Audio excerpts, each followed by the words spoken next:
Lovely to see you here. Behind the scenes, it's been chaos. So thank you for having patience with us this morning. But we had no power here for the week. And then it came on for a bit, and then we had no power from last night. So that beautiful background noise is, you know, when you can download that app that helps you sleep? If you choose the option ESCOM, that's the sound that you get when you're trying to sleep. So happy Easter. What a strange few days we've had.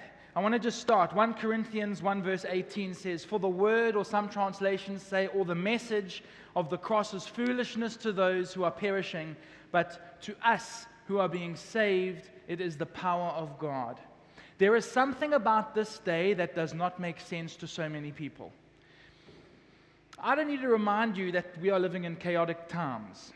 It really does seem like the world is going mad all around us. Especially this last week, I've been reminded, I'm sure you have too, in terrible ways about the sheer power and force that the elements can bring. I don't know about you, but when nature flexes, it makes me feel small, like when I stand next to Tane. I feel small next to Tane. That's changed. I used to feel big. I feel the loss of control slip through my fingers. I can't control what's happening at the back. The water just keeps on coming. It's bizarre. It's like a beautiful Midland spring, but in Berman Bush Drive.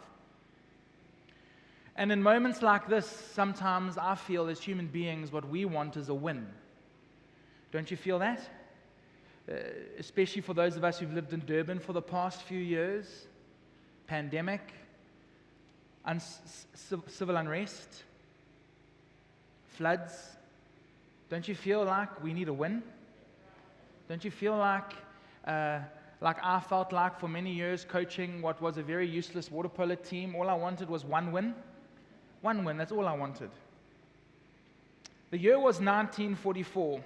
Hitler was running riot in Europe. The German Air Force, known as the Luftwaffe, were bombing English city after English city, night after night after night. People were going to sleep not knowing if they were going to wake up the next morning or if their neighbors were going to be there. The resilient and heroic Air Force, Royal Air Force, made it tough work for the Germans, and this built a sense of bravery into the hearts of the Allies and into the hearts of the English, and a slight little bit of a wobble in the minds of the Germans. But the Allies still needed a win. It was all well and good winning a couple of air skirmishes and having a couple people cheer from hilltops, but that didn't change the territorial advantage that Hitler had gained. The Allies needed a counterpunch, and so the English and the Americans got together to make a plan. And they had one shot for a counterpunch.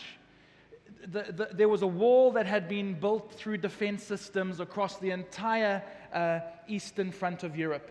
Hitler had it covered. It was just a tiny little island called England, the United Kingdom, that stood basically between Hitler and dominating most of the West. And so this counterpunch, they had one shot, and it had to be very good, otherwise the war was lost. We all know about DDay. We all know about the fact that those heroic images of thousands of troops crossing sea to get to the battles of Normandy and all those beaches. We know that, we've seen that. And we often think that that is the win that the Allies needed in order for them to gain the foothold against Hitler, but actually it wasn't the win. We're going to have a fun little history lesson this morning, and we're going to discover one of the eccentric parts of World War II that not many people know about. You see, in order for the English and the Americans to take Normandy, they had to ensure that the Germans were never ever going to reinforce that beach. And so they started an operation, and there's all sorts of levels to this operation, but the operation was called Operation Bodyguard. It was a deception campaign to confuse the Germans about a pending invasion. But there was a small part of this called Operation Quicksilver on the southeastern part of England, in which the Americans and the English placed General Patton. Now, you just said the word General Patton, and Nazis would have a heart attack. They were petrified of this guy. He was the greatest general that the Allies had to offer, and they placed him on the southeastern front in a little town, seaside city. And what did they do? They built a fake army. Blew up helium tanks, blew up helium airplanes, built fake buildings. It was like a movie set with General Patton sitting there, and all eyes were on the southeastern town in England. And guess what happened? They got their first win. The Germans didn't reinforce Normandy. And so when D-Day occurred, the Allies were able to take a beach that, if it had been reinforced, would never have been taken. And that's just a little thing I love to think about, is the heroes, but actually the heroes of that moment were a whole bunch of costume and set designers who were developing giant blow-up tanks and blow-up airplanes. So from the air, it looked like the Allies were gaining a big army to attack from that point, which was going to be south of Normandy. You see, sometimes we have to do crazy things to get a win. Sometimes it just doesn't make sense to us. Like I read, the message of the cross is foolishness to those who don't understand it, who haven't been saved by the cross. And so what we end up finding in this moment in history, we look back and we don't really know about it, because all we think is the logic of the reality of an army approaching onto Normandy. But actually, it was a crazy plan. Can you imagine the meeting? What are we going to do? Well, I think if we just got a whole bunch of big helium balloons, made them look like airplanes, we would distract one of the greatest armed military forces with one of the greatest intelligence services that history has ever seen. We shall distract them. It's quite similar to the God of heaven sending his son to die on a cross. That's the equal level of complete and utter foolishness that we would think, why would you do that? How would you get your win by doing that? And so I'm telling you this morning, to our minds, this is like nuts. It's crazy. It doesn't make sense to us. It's almost offensive to think that plan worked.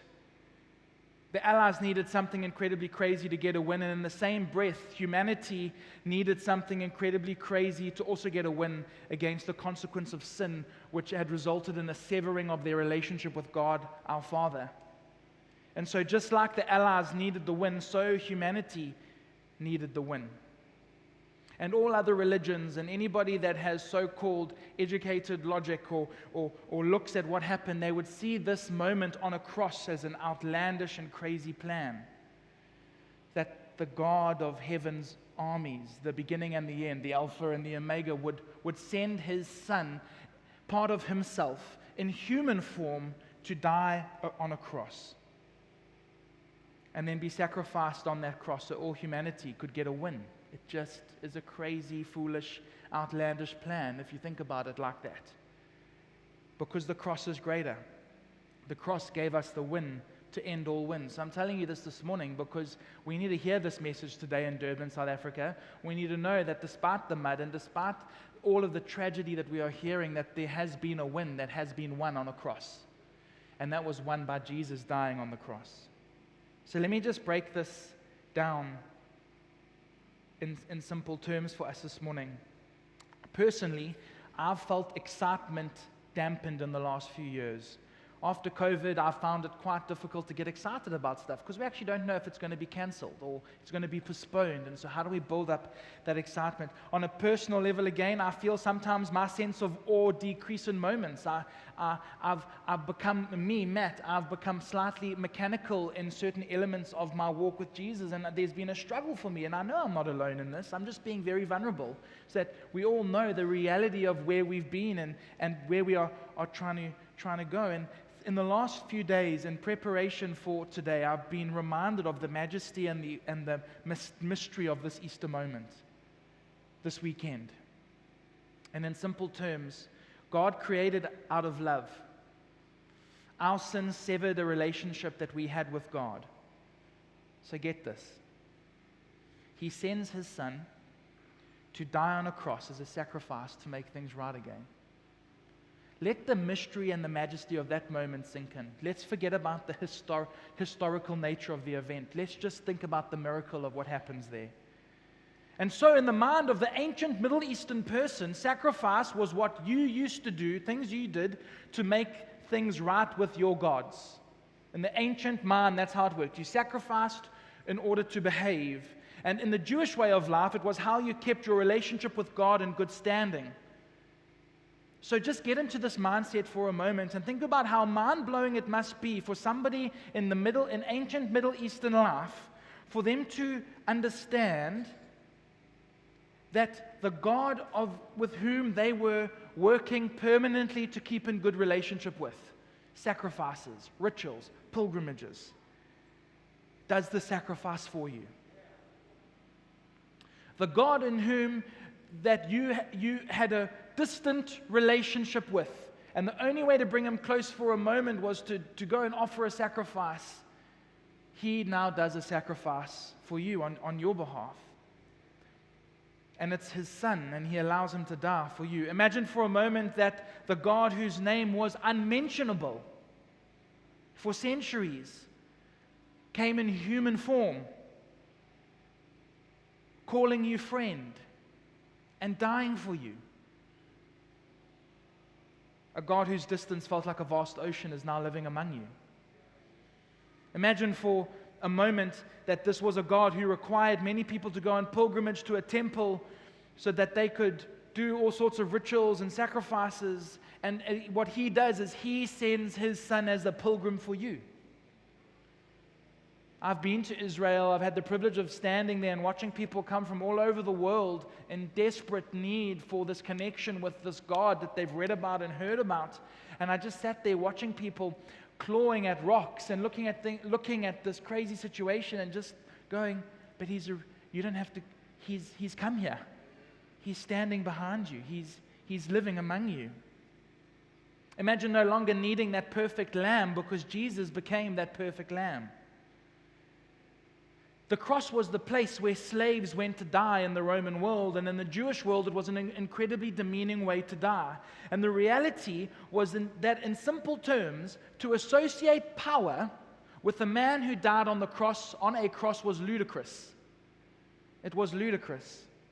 The problem we have today is we see the cross moment and the resurrection moment as historical events, and we read about them once a year and we get, oh, this is nice.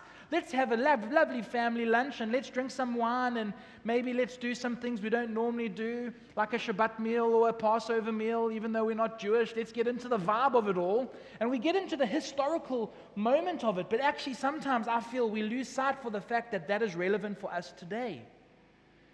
There is a mystery and a majesty in those moments that is relevant for us today.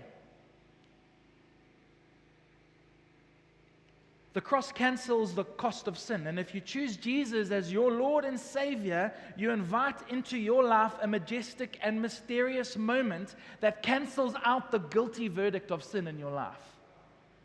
Now that's cancel culture.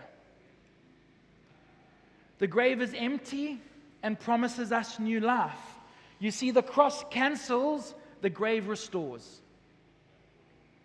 The cross cancels the cost of sin, and the empty grave restores us to who we were created to be in the first place. I think we lose sight of this amazing moment. I think we lose sight of the mystery of it, the majesty of it, the power of it. In 3 years that Jesus was doing his ministry with his team, in those 3 years when he was walking with his disciples, he demonstrated his authority over nature. In Matthew 8, the famous story where he calms the storm, he demonstrates in real life authority over nature. He demonstrates in real life his authority over sickness. In Matthew 8 and many other occasions, he heals a leper from leprosy, and that person is made whole because of the presence of God in that moment. Jesus demonstrates he has authority over sickness. He demonstrates that he has authority over death by raising the Roman soldier's daughter and by raising Lazarus in real life and Lazarus in John 11. He demonstrates his authority over demonic principalities in Luke 11 when he casts out demonic presences and casts out demonic forces. He, in his own everyday life, demonstrated this authority. These were moments that Jesus demonstrated the relevance of the kingdom of God in the world that he was in. But it doesn't stay there, friends. Doesn't stay on the pages of the book that we so love. It is relevant for us today. The cross ensures that this becomes relevant for us today, tomorrow, and the next day. The cross is the cross because it is the door to the grave, which is the window to heaven. No cross, no grave. No grave, no empty grave. The cross becomes the epicenter of authority over nature, over sickness, over death, over demonic forces. Not just for the people that Jesus encountered in the days in which he lived, in those ancient days in the Middle East, but no, it becomes relevant for all humanity, for all time. So what Jesus was doing while he lived on earth was kind of giving us a foretaste of what was coming. That was just the moments that were relevant for those people's lives, those people in ancient Palestine, those people who were impacted by miracles and who came across crazy encounters with Jesus and his disciples. They have wonderful stories to tell, but my word, friends, we are in the bottom eastern side of Africa, and the reason why we get to partake in this is because he decided that the only way for us to get hold of this was that he died on a cross, and that he would rise again. Because the cross is greater. Because there is also life in the empty grave. Because of the empty grave. At the cross, we experience the power of God's love, unconditional, furious, unlimited. There's no room. There is room. There is more than enough room for you at the cross. At the cross, we experience the power of the blood of the Lamb, which is the full atonement and forgiveness of sins. At the cross, we experience the power of salvation to all mankind, regenerated hearts, regenerated minds, regenerated behavior patterns, regenerated ways of looking at people and being kind to the world around you. At the cross, we experience the power of God's forgiveness. As far as the east is from the west, we experience a radical forgiveness for the things that we have done and for the things that we have not yet done. At the cross, we experience God's restoration, restoring us back to sons and daughters, the original plan, the garden plan, that we would be able to help him, agents of redemption in this world as his sons and his daughters, and that we are no longer slaves of sin, but we are now friends. At the cross, the power of his healing, not only our hearts and our minds, but healing of sicknesses and diseases. The power of the cross is the power of confident hope through Christ, from the cross to the grave, from the grave to the sky. The power of the cross is the power by which Jesus disarms Satan. And it's quite fitting that he's in the room today. But one of my favorite quotes on Easter is when Jesus went down to the depths of hell and told Satan, "I'm going to tell my daddy on you." That's Winston's line from many years ago. At the cross, the new creation story begins. 1 Corinthians 1 verse 18 says, "For the word," or some translations say, "or the message of the cross is foolishness to those who are perishing." It's foolishness. It's foolishness that you would not have to do something to gain this. We live in a world where we have to do everything possible to get likes online and people to follow us. We live in a world where we are working to these crazy targets that corporations are putting into our lives to meet the demand of the shareholders. We're doing all sorts of things. We are earning in the 21st century world. We are doing everything we can to take steps forward. And so our mindset has become one of earning equals success. But yet Jesus came and did it all for us. He died on the cross so that you didn't have to die on the cross. He rose from the grave so you didn't have to be lying dead in a grave in clothes for 3 days. That you would have eternal life. It does not make sense to many people until we experience the wonder of this moment in our own lives. Until we see the addict become sober, until we see the cancer patient go into remission, until we see the person in a wheelchair stand up and walk, until we see marriages restored, until we see people with issues with anger become kind and patient. The cross was unexpected. No one thought the God of heavens, the creator of all things, the beginning and the end, would die for us on a cross in the most humiliating way that you could die, so that we all could live. I don't know if you have any understanding of what gods were like back in the day, but they were all pretty angry. They were all pretty angry. The fact that a God would come down from heaven and even dip his toe into humanity was a crazy. In fact, gods that did that in other mythologies were expelled and caused civil wars in the cosmos according to Greek myth. And here is the God, the Alpha, the Omega, the King of the universe, comes down in the form of a very weak human baby in a stable, lives the life of a carpenter's son, dies on a cross, the death, in some cases, more lowly than a slave.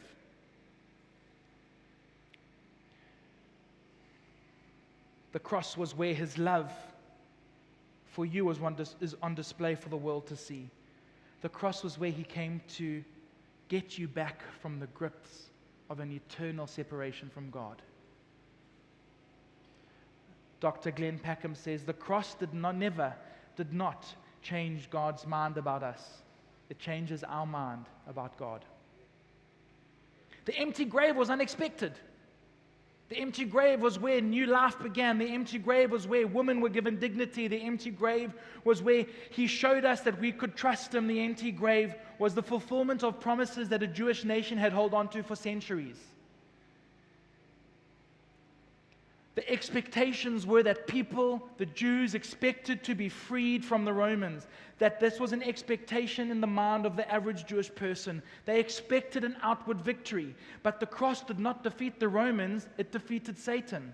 The empty grave did not start a revolution to overthrow a government. The empty grave started a revolution of the heart. An internal victory over sin that fuels the desire outwardly to affect the world around us.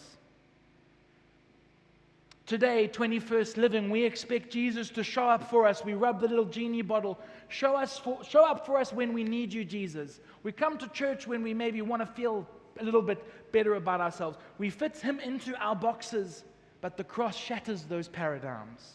And the empty grave rings true in our ears all these years later, that this internal work of the cross in our lives fuels external fruit of the empty grave. How could this not grab our attention? Let's just let this moment sink in for a few moments this morning. In the midst of chaos, we have to know a victory was won. If all we have is that victory on the cross, all we have is more than enough.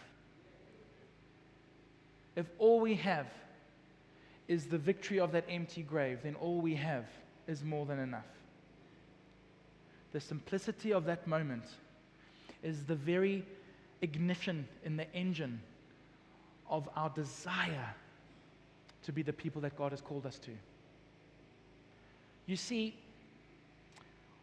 what can happen in the world around us is we can get pulled and sucked into this culture of earning, this culture of fitting in, this culture of qualifying ourselves. Now, that's just how the world works. But when we take hold of the truth that Jesus qualified us, when we hold on to the truth that he sacrificed himself for us, the freedom that brings into the lives that we live is huge. And the majesty and the mystery return. And the awe is back, because we are completely perplexed by why he would do this for us. Have you ever had a moment where you've gone out for dinner with friends, or you've gone out for coffee with friends, and there's that moment, some people say, oh, let's share the bill. And if you're anything like me, you go, oh no, I didn't have the Moe champagne. I didn't have the ribeye steak. Now I'm going to have to, we get that like panic inside of us, eh? Then you get the other people who like, let me get this. And then you go, no, let me get this. And then you've got to kind of calculate it, eh? You've got to be smart. You've got to maybe say it one more time, no, let me get this. And then they say, no, let me get it. Okay. You need to be the first person to say, okay. It's like offering to, sometimes if you here or you at someone's house and you want to help out, can I wash the dishes? And they go, no thanks. And you go, okay. Because if you offer twice, you're going to end up washing the dishes. It's like when you, with all your mates, you say, let me go get some lunch for us, and you come back for lunch with everybody's lunch, and you say, okay, cool guys, and you say, don't worry, I've got this. And then you kind of, there's no wallet in the pocket, but you just pretend it's there. You go, are you sure? Oh, thanks, man. We have an inbuilt need for us to contribute to moments. But all Jesus wants us to understand is, I want to wash the dishes, and for us to say, okay. All Jesus wants for us is for him to say, I've got this meal, and for us to say, okay, and rest and relax in that space. That's what doesn't make sense about the cross for us and the empty grave today.